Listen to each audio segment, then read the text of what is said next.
Cuando un magnate de la construcción es asesinado, Stan era un hombre fuerte. su esposa pasa a ser la principal sospechosa. Ella podía resultar muy encantadora o muy maliciosa. Y la búsqueda de pistas de la policía Uno de ellos detectó algo que brillaba entre los arbustos. Se inclinó, lo recogió y resultó ser el arma homicida. ¿Fue un atraco, un crimen relacionado con la droga, una esposa vengativa o quizá las tres cosas? Descúbranlo esta noche en Poder, Privilegio y Justicia.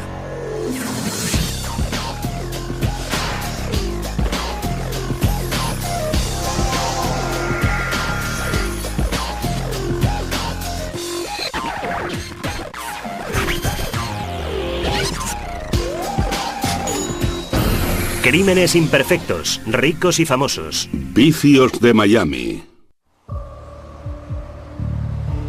Viernes 7 de marzo de 1986, 5:30 de la mañana.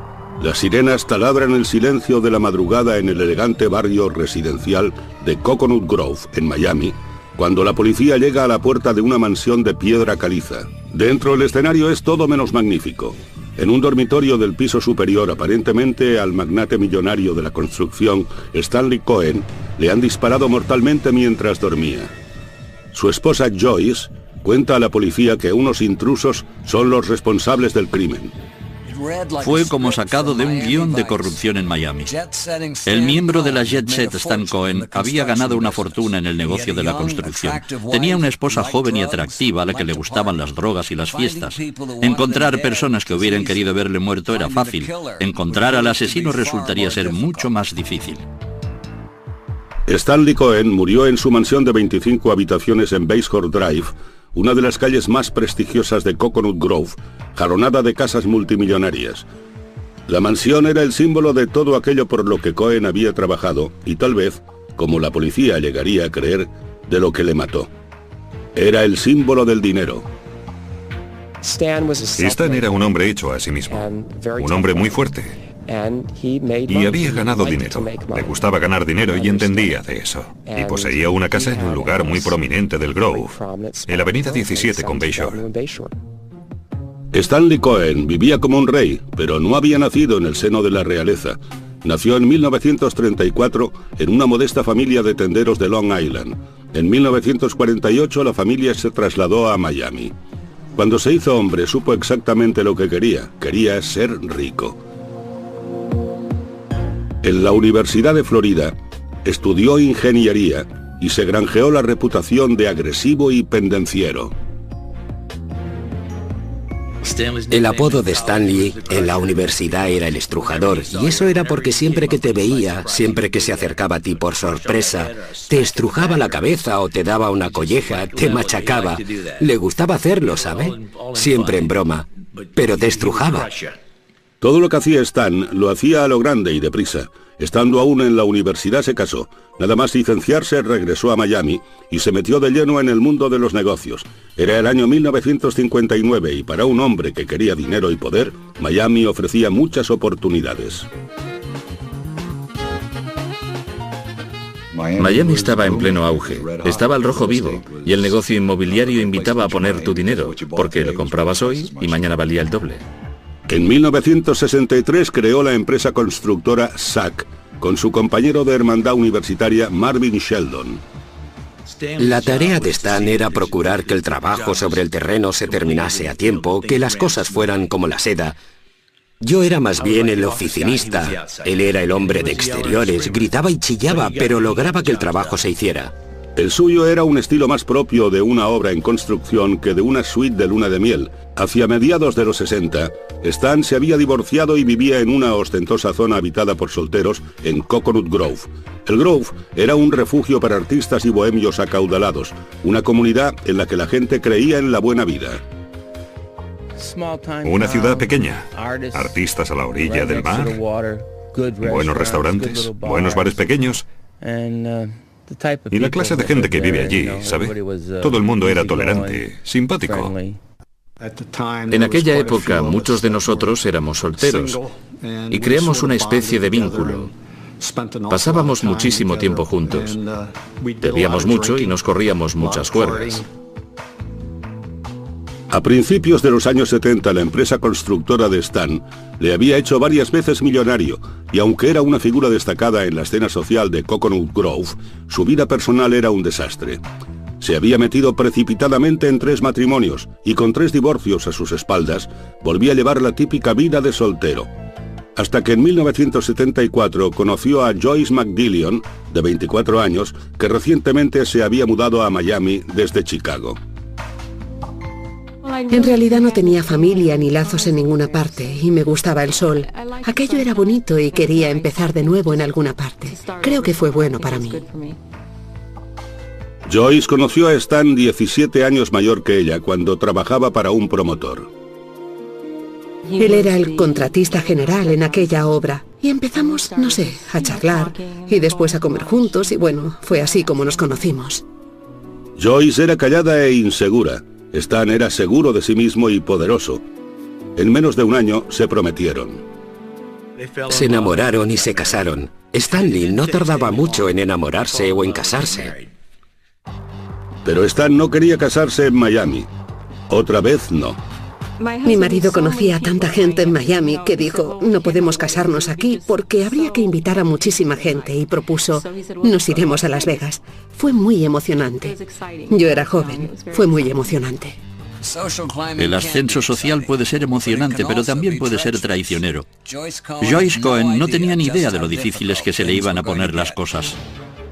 A su regreso, el matrimonio de cuento de hadas de Joyce Cohen pierde el control, ya que Cenicienta descubre la cocaína. En el invierno de 1975, los recién casados Stan y Joyce Cohen se mudaron a una imponente mansión en Bayshore Drive. Solo un año antes, Joyce era una secretaria que cobraba el sueldo mínimo. Ahora de repente era la esposa de un millonario. Aquello debió suponer una conmoción para la tímida nueva señora Cohen. Era auténticamente un pez fuera del agua. Tenía que llevarse bien con los amigos de Stan y sus esposas, algunas de las cuales tenían edad suficiente para ser su madre. Muy al principio de su relación con Stanley, era muy tímida, muy humilde y muy sencilla. No sabía mucho sobre las cosas buenas de la vida. Era solo una chica muy amable. Al principio, a mí personalmente no me gustó mucho, porque no era una persona muy sociable. En las fiestas que organizábamos se sentaba a un lado y parecía no encajar. Eso, por supuesto, a Stan no le gustaba. Quería que ella formara parte del grupo. Stan empezó a convertir a Joyce en la clase de mujer que encajaría en su mundo. Y la animó a dedicarse a su afición, el diseño. Tenía gusto para la decoración. Mezclaba antigüedades con cosas nuevas y todo eso. Su casa era muy bonita y ella lo decoraba todo. Tenía muy buenas aptitudes. Joyce creó su propia empresa de diseño de interiores con el respaldo del dinero de Stan. Gradualmente fue ganando confianza en sí misma. Empezó a vestirse mejor, a hablar más cuando estaba entre la gente y a disfrutar de las pieles, las joyas y la ropa de diseño que acompañaban el hecho de ser la señora Cohen. Stan Cohen hizo de Joyce Cohen lo que ella acabó siendo, una persona de intensa vida social. Le proporcionó joyas, pieles, un jaguar y todo lo demás. Joyce no tenía todo eso. Stan Cohen se lo consiguió, y se lo consiguió por un motivo. La quería. ¿Fue una historia como la de Pigmalión? Diría que hasta cierto punto, sí. Stan también enseñó a Joyce a esquiar y viajaban regularmente a Aspen, Vail y Steamboat Springs, Colorado. Íbamos a distintos lugares con nuestros amigos y una vez fuimos a Steamboat y le encantó. Stan era en el fondo un vaquero. En un viaje a Steamboat Springs, Stan vio la posibilidad de hacer realidad su sueño de vaquero. Compró un terreno de 260 hectáreas y le dio el nombre de Wolf Run Ranch. Fue una costosa fantasía, $150,000 por la tierra y otros miles para convertirla en un rancho de verdad. Uno de los motivos por los que a Stanley le gustaba tanto Steamboat Springs eran los caballos. Construimos allí una hermosa casa para él con un establo. Stan pronto inició otros proyectos inmobiliarios y de construcción en Steamboat Springs. Después compró un jet privado, un Saberliner 40 EL de $400.000 para viajar de Florida a Colorado. Un jet privado es un símbolo de estatus entre los ricos. No era de extrañar que alguien como Stan Cohen quisiera uno. Pero a principios de los años 80 un nuevo símbolo de estatus aparecía en el sur de Florida, y lo hacía con fuerza: la cocaína.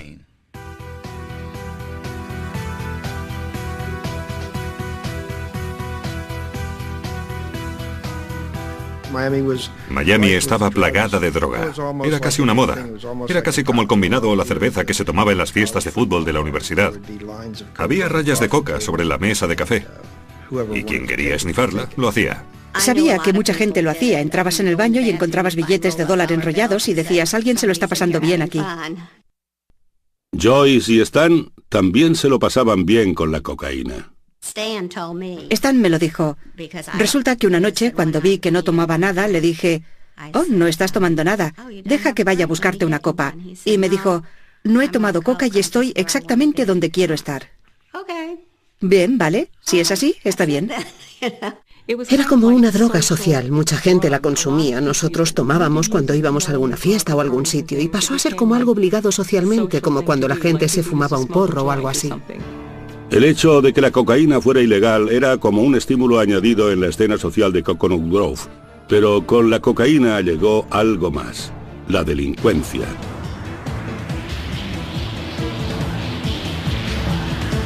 Esa ola de delitos alimentados por la droga dio origen a un aterrador tipo de robo llamado invasión de hogar. Criminales armados estaban irrumpiendo en las casas y robando a las personas a punta de pistola. Stan instaló un sofisticado sistema de alarma. Después, todavía nervioso por los robos, tomó una fatídica decisión: compró un arma de fuego para la casa. Pero la verdadera amenaza que planteaba la cocaína no estaba fuera de la casa de Stan, sino dentro. Joyce estaba cayendo en la dependencia y su personalidad estaba cambiando. Joyce, que era 17 años más joven que Stanley, no quería volver a casa y acostarse a las 10 o a las 11 de la noche. Era consciente de su posición en la vida y de que era muy atractiva. Estaba delgada, era muy bien parecida, quería salir, bailar y pasárselo bien.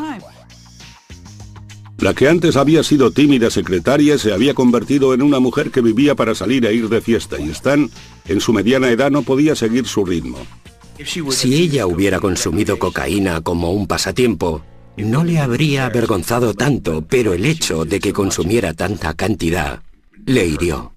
Notamos un cambio en su personalidad y hacíamos preguntas. La gente decía: oh, ha tomado cocaína. Me parece que con Joyce llegó a ser un problema más serio que cuando empezaron. Creo que llegó a crear un problema en su matrimonio.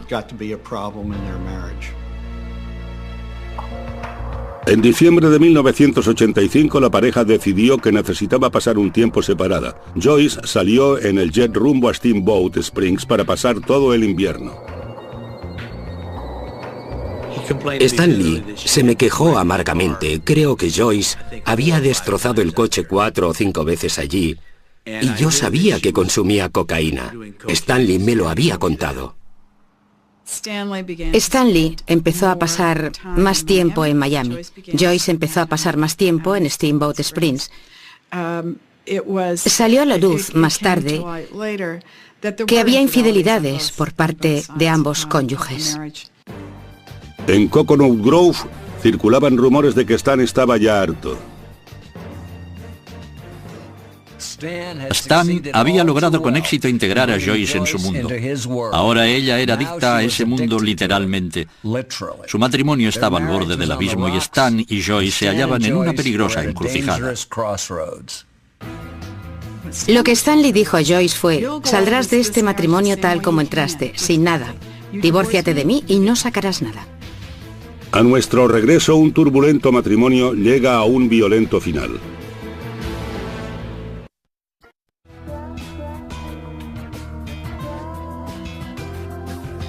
Era la primavera de 1986 y el matrimonio de Stan y Joyce hacía aguas. Un hombre rico de mediana edad se casa con una mujer pobre pero bella y más joven. Añadan la cocaína, las fiestas y las infidelidades y obtendrán la receta del desastre. Era solo cuestión de tiempo que algo sucediera. Joyce había pasado el invierno en su rancho de Steamboat Springs, mientras Stan permanecía en Miami. En marzo de 1986, Joyce regresó a la casa de Coconut Grove. Desde fuera parecía que el matrimonio volvía a ir por buen camino. Todo el mundo discute. Todo el mundo tiene días en que dice, oh, Dios mío, ¿sabe? Por lo que yo veía, su matrimonio no distaba mucho del mío, o del de cualquiera. Cualquiera que lleve casado 10 años. Yo estoy segura de que esa mujer diría unas cuantas veces, voy a pedir el divorcio, ¿sabe? Los matrimonios no son perfectos. Si realmente había algún problema, yo no lo sé. Para nuestro aniversario me regaló un anillo de diamantes que fue un regalo especial. No creo que alguien que está a punto de divorciarse de su esposa la lleve a una joyería y encargue que diseñen un anillo y que lo fabriquen. Pero si dentro de la mansión Cohen la atmósfera estaba mejorando, fuera no lo hacía. Por todo Coconut Grove, los robos en el interior de las casas iban en aumento. Cada noche Stan conectaba el sofisticado sistema de alarma de la mansión. Cada noche se aseguraba de que su arma estaba en la mesilla de noche. Creía estar a salvo. Nada podía estar más lejos de la verdad. La noche del 6 de marzo, Stan se acostó temprano. Joyce se quedó levantada, reuniendo objetos para una subasta. A las 5:30 de la madrugada, la policía recibió una llamada de emergencia.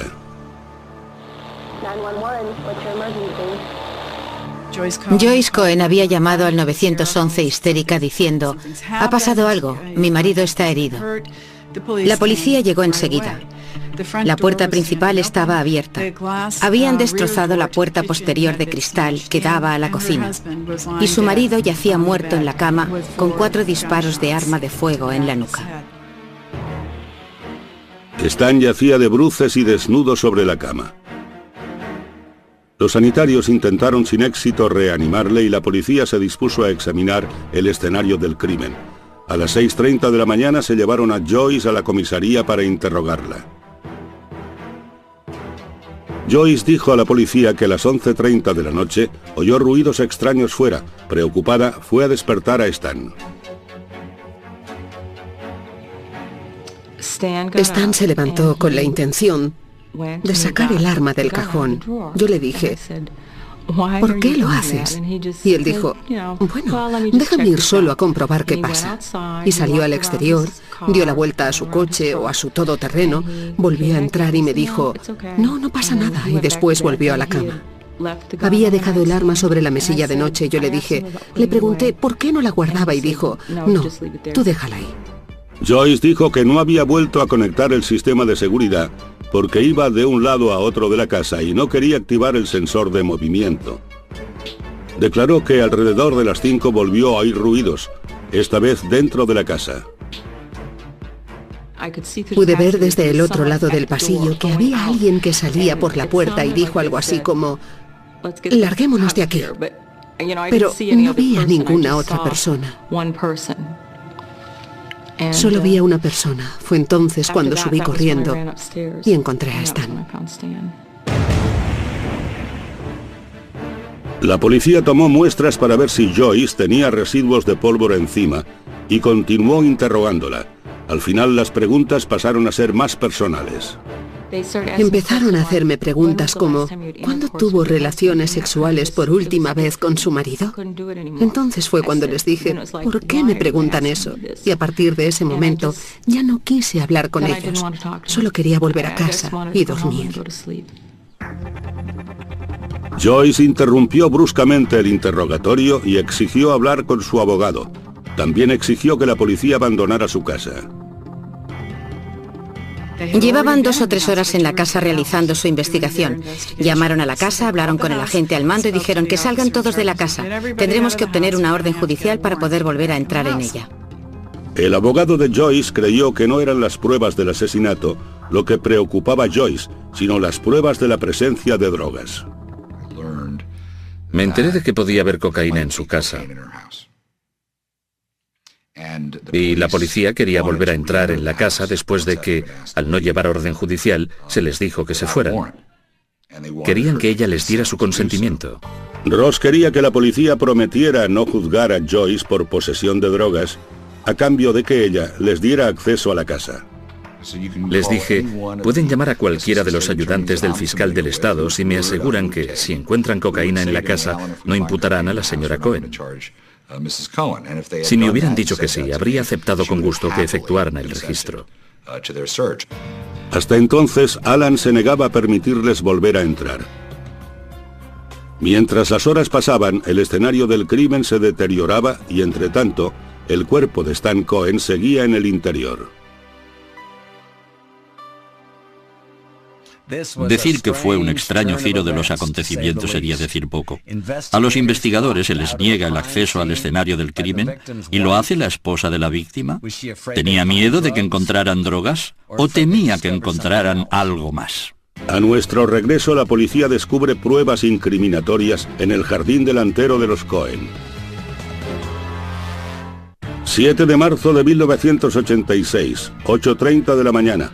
3 horas después de haber sido llamados al escenario de un asesinato, la policía esperaba una orden de registro, ya que Joyce Cohen y su abogado les impedían la entrada en la mansión. Dado que el cuerpo de Stan Cohen seguía dentro, el tiempo era esencial. Los investigadores saben que los crímenes se resuelven con más facilidad en las horas inmediatamente posteriores. Cada minuto que pasa otorga más ventaja al criminal con respecto a la investigación. La policía tuvo que esperar horas antes de poder llevar a cabo la investigación del escenario del crimen dentro de la casa. Pero aunque la policía de Miami no podía entrar en la mansión Cohen sin una orden judicial, tenía libertad para buscar fuera. Uno de ellos detectó algo que brillaba entre los arbustos.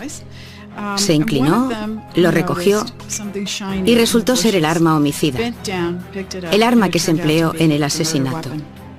Así fue como pasó. El arma resultó ser además la que Stan Cohen guardaba en su mesilla de noche, pero parecía que le habían limpiado las huellas dactilares. Entretanto, el cuerpo estaba aún en la casa, y al día siguiente, los medios de comunicación contaban historias de cómo la viuda había impedido la entrada de la policía en la casa. Eso, sin duda, a los ojos de mucha gente, fue un signo de culpabilidad, aunque no fuera así exactamente como sucedió. Finalmente, a las 2 de la madrugada, tras habérsele negado el acceso al escenario del crimen durante 8 horas, la policía obtuvo una orden judicial para volver a entrar en el hogar de los Cohen. Pero a causa de la demora, el forense tuvo dificultades para determinar la hora de la muerte. Según su opinión, lo más probable era que el crimen se hubiera producido aproximadamente entre las 2 y las 3 de la madrugada, aunque podía haber sido a las 5 de la mañana. La policía hizo otro descubrimiento crucial en el baño de arriba. Un pedazo de pañuelo de papel. En él encontraron residuos de pólvora y del maquillaje de Joyce.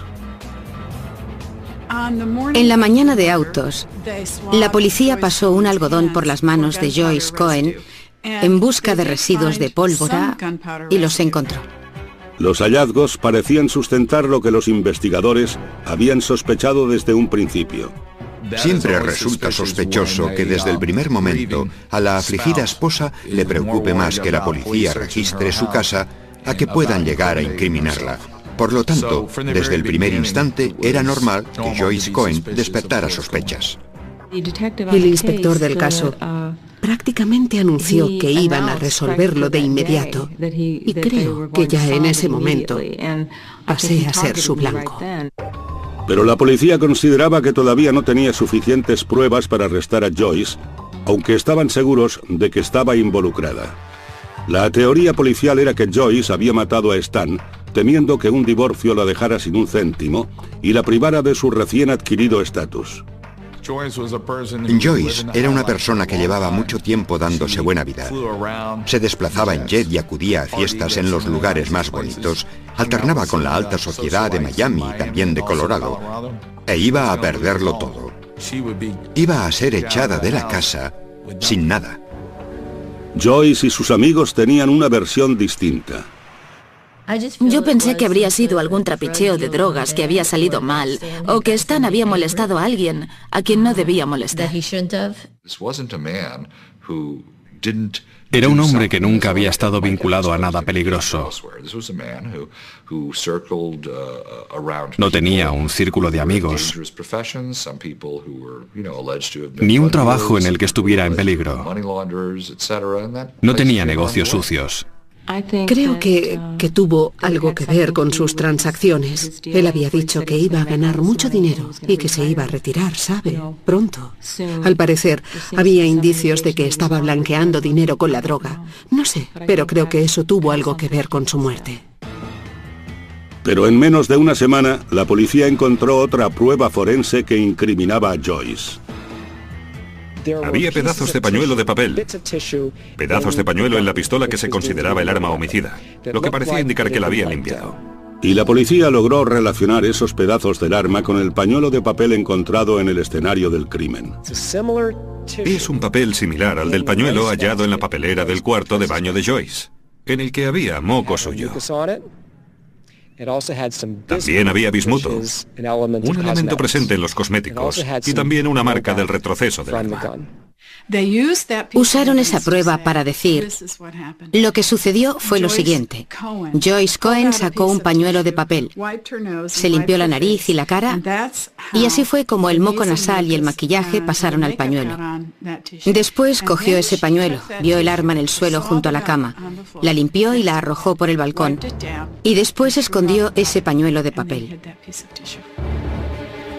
Claro, la policía tenía pruebas, pero les iba a hacer falta algo más que un pedazo de pañuelo de papel en una papelera para conseguir una condena. Lo que en realidad necesitaban era un testigo. El 7 de marzo de 1988 marcó el segundo aniversario del asesinato de Stan Cohen. La policía tenía un archivo entero de pruebas circunstanciales contra Joyce Cohen, pero esta aún no había sido arrestada. Los fiscales sabían que con el dinero de Joyce Cohen respaldándola, les iba a hacer falta una acusación a toda prueba. Necesitaban desesperadamente un gran avance de este caso, y como ocurre a menudo, les vino de una fuente inesperada. En 1986, la policía de Miami detuvo a un ladrón de casas llamado Frank Zuccarello, que parecía poseer la clave para la resolución del caso Cohen. Había proporcionado información inicial sobre más de 50 robos con invasión de hogar. Y a aquellas alturas, Frank Zuccarello había hecho mención de varios homicidios, uno de ellos el del caso Cohen. A Zuccarello le iba a caer una seria condena. Estaba dispuesto a intercambiar información por lenidad. Dijo que había sido el jefe de la banda de ladrones que había matado a Stan Cohen. Frank Zuccarello identificó a dos personas más. Tommy Lamberti y Anthony Caracciolo como miembros de una banda dispersa de ladrones con invasión de hogar. Consiguió su acuerdo. Dicho acuerdo garantizaba que a cambio de un testimonio veraz, se declararía culpable de 2 de los robos con invasión de hogar que había confesado, y que ellos coordinarían las diligencias con el condado de Broward, etc. De ese modo, cumpliría menos de 2 años de condena. A cambio del trato, Zuccarello contó a la policía una historia que dejaba a Joyce Cohen como una codiciosa asesina. Ellos frecuentaban los clubes nocturnos, las salas de fiestas de Coconut Grove, y allí fue donde tuvieron la oportunidad de conocer a Joyce Cohen. Según Frank Zuccarello, Joyce Cohen los contrató a los 3 para orquestar un robo falso, llevarse joyas, etc. Ella pensaba reclamar a la aseguradora y después repartirse el dinero con ellos.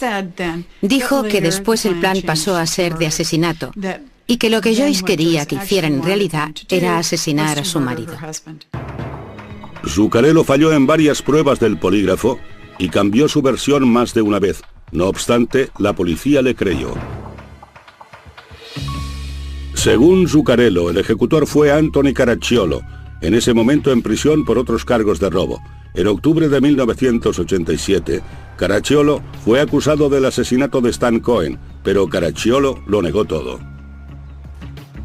De repente empezaron a hablarme del asesinato de Cohen y les dije, ni siquiera sé de qué me están hablando. Yo no conocía a Joyce Cohen, nunca la había visto y hasta hoy nunca he estado en la misma habitación que ella. A pesar de las contradictorias versiones, los fiscales siguieron adelante. En octubre de 1988, por fin, estuvieron preparados para acusar a Joyce Cohen de asesinato. Frank Zuccarello presentó una historia aceptable. Una vez escucharon su historia, la llevaron ante el gran jurado y consiguieron un enjuiciamiento. Bastante sencillo. El 23 de octubre de 1988, el gran jurado acusó a Joyce Cohen de asesinato en primer grado por conspirar para matar a su marido. Si se la condenaba, podía ir a la silla eléctrica. El ascenso de Joyce Cohen había sido rápido. Su caída fue aún más impactante. Pero los casos de conspiración son tremendamente difíciles de demostrar para los fiscales. Y este no iba a ser una excepción. El juicio de Joyce comenzó el 10 de octubre de 1989. Los fiscales comenzaron con el móvil de Joyce. En el juicio, la teoría del crimen presentada por los fiscales fue que el matrimonio estaba en crisis y las dos partes lo sabían. La señora Cohen quería poner fin a la unión, pero creía erróneamente que si se divorciaban, no podría mantener el tren de vida que el matrimonio le había proporcionado. Y por eso contrató asesinos a sueldo para matar a su marido.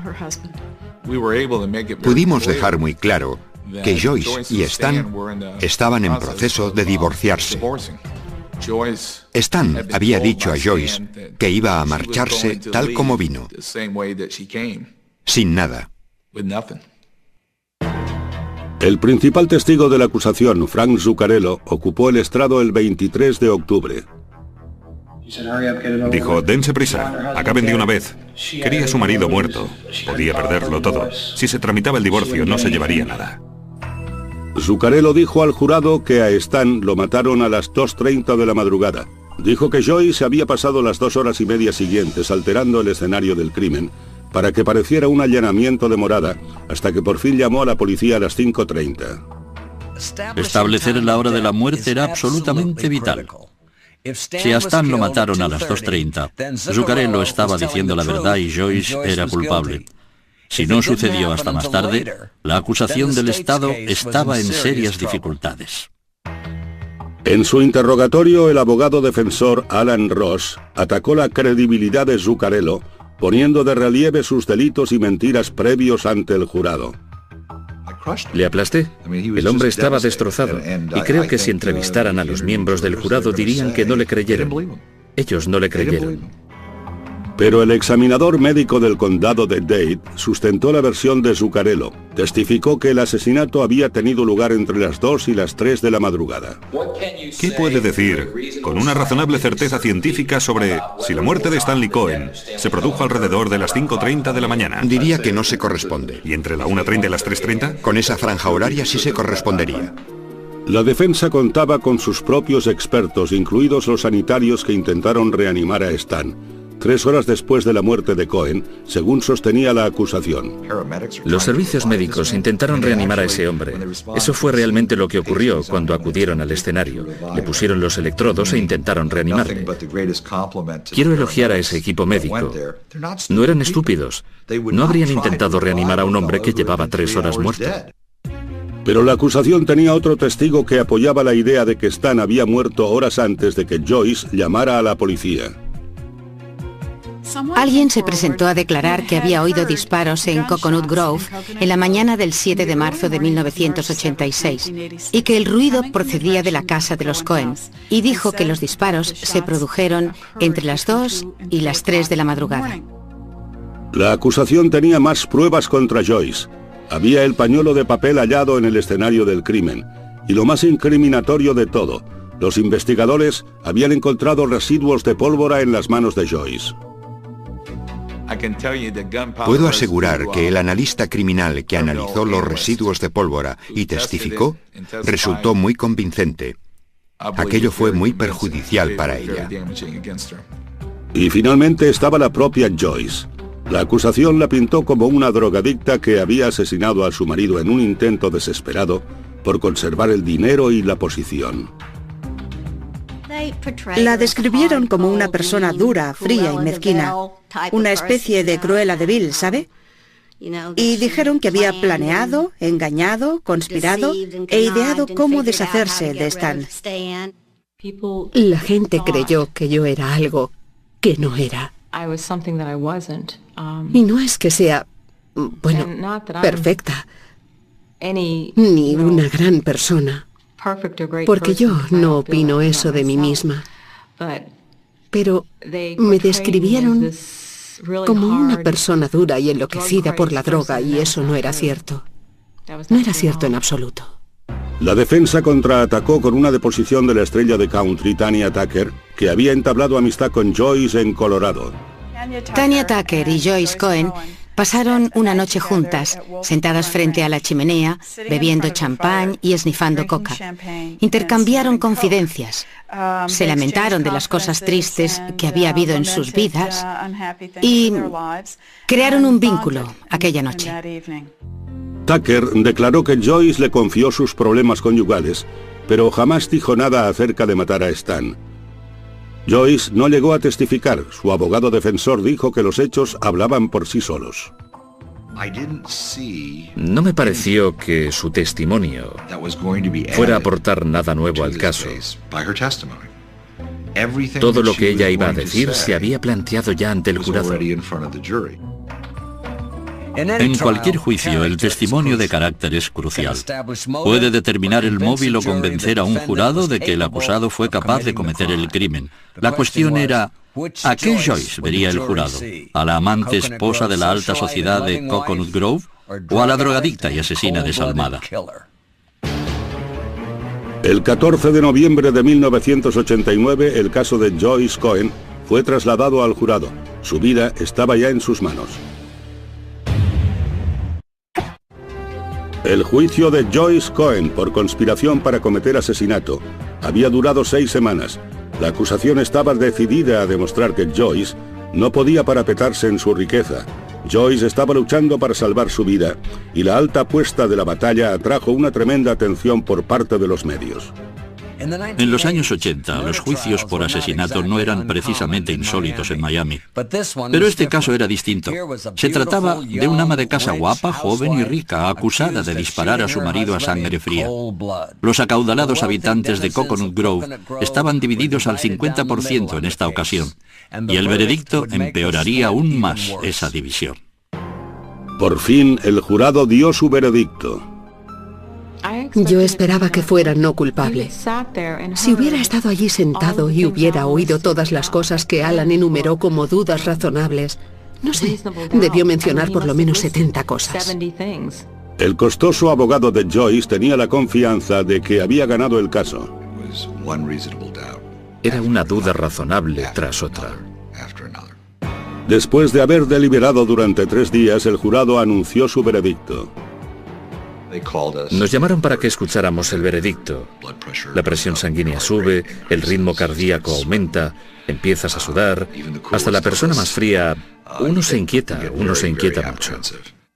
Los miembros del jurado declaramos a la acusada Joyce Cohen culpable de asesinato en primer grado. Culpable. El veredicto de culpabilidad sacudió toda la sala como una onda expansiva. No me lo podía creer.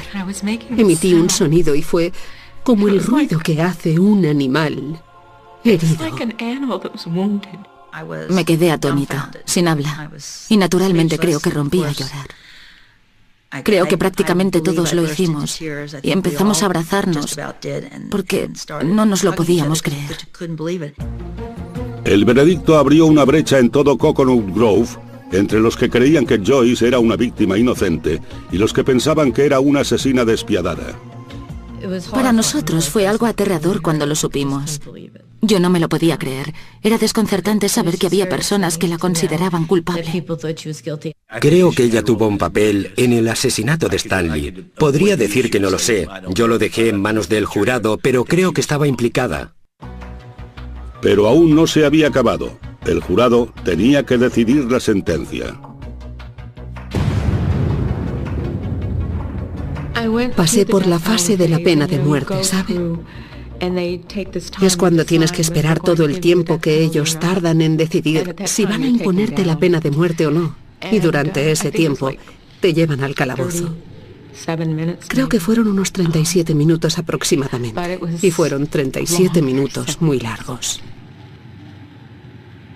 El jurado no lograba el consenso con respecto a la pena de muerte, por lo que el juez sentenció a Joyce Cohen a cadena perpetua. La condenó por el cargo de asesinato en primer grado a cadena perpetua sin posibilidad de obtener la libertad condicional antes de 25 años. Para todos y para mí, ha sido totalmente justa la condena. Ella debe pasar toda su vida en prisión. Como asesina convicta, Joyce no tenía derecho a ninguna parte de la fortuna de Stan, pero lo irónico fue que, en un caso que giraba en torno al dinero, resultó que no había ni de lejos tanto como todo el mundo creía. En los periódicos se publicó que la fortuna ascendía a 12 millones de dólares. Pero si la fortuna ascendía a 12 millones de dólares, él poseía 11. El contable de Stan Cohen me dijo que poseía un gran talento para manejar cifras, para pedir dinero prestado, para pagar dinero, y que en eso podía realizar un trabajo magistral. Hoy, gracias a su pacto para declararse culpable, Frank Zuccarello es un hombre libre. Anthony Caracciolo y Tommy Lamberti alegaron su no participación en el asesinato de Stan Cohen. A los dos se les impuso una condena de 41 años y continúan insistiendo en su inocencia. La única cosa que me relaciona con el escenario del crimen es el perjurio en el testimonio de Frank Zuccarello. Lo esencial es que hasta el día de hoy no he conocido a esa mujer, y aunque se nos adjudicó a los dos el mismo caso en el mismo tribunal, no he estado en la misma habitación con ella ni en la misma sala de tribunal. Eso no ha sucedido, jamás le he puesto la vista encima. El misterio del asesinato de Stan Cohen tenía que haberse resuelto, pero no fue así. 5 años después de la condena de Joyce, apareció la periodista de Miami, Gail Bright, asegurando que el principal investigador del caso le dijo en su momento que sabía que Frank Zuccarello había mentido sobre los asesinos a sueldo implicados en el crimen. Lo que dijo fue, no sucedió tal como todo el mundo dijo que había sucedido. No se trata de si Joyce Cohen es inocente o culpable. Se trata de que fue condenada en base a pruebas que a mí me dijeron que habían sido falseadas. Gail Bright llama a Alan Ross y le dice: Alan, no me mates. Espero que me perdones.